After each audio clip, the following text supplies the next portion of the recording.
إن من علامات أهل البدع الكذبة والاختلاق والإفك.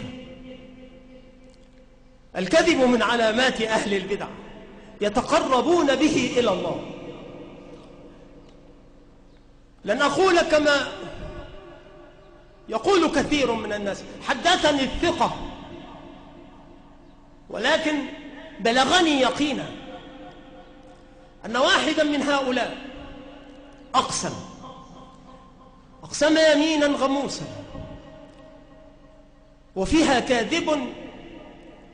كذبا لا تنتطح فيه عنزان ولا يختلف فيه اثنان.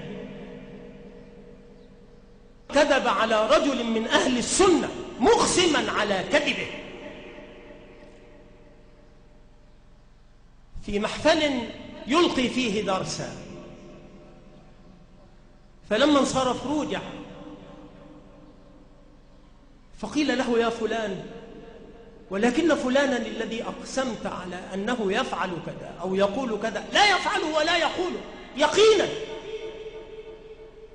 فكيف هان عليك أن تقسم؟ قال هو ذنب أستغفر الله منه لأصد الناس عنه.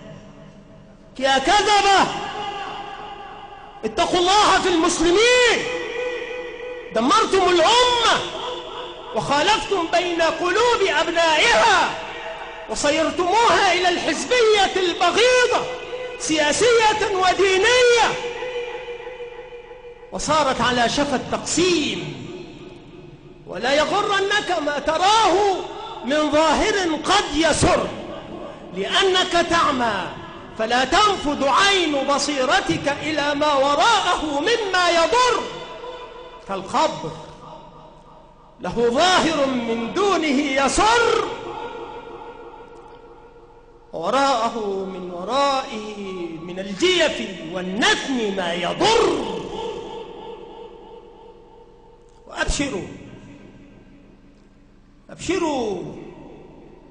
بدعوة الروافض إياكم لسب عرض نبيكم صلى الله عليه وسلم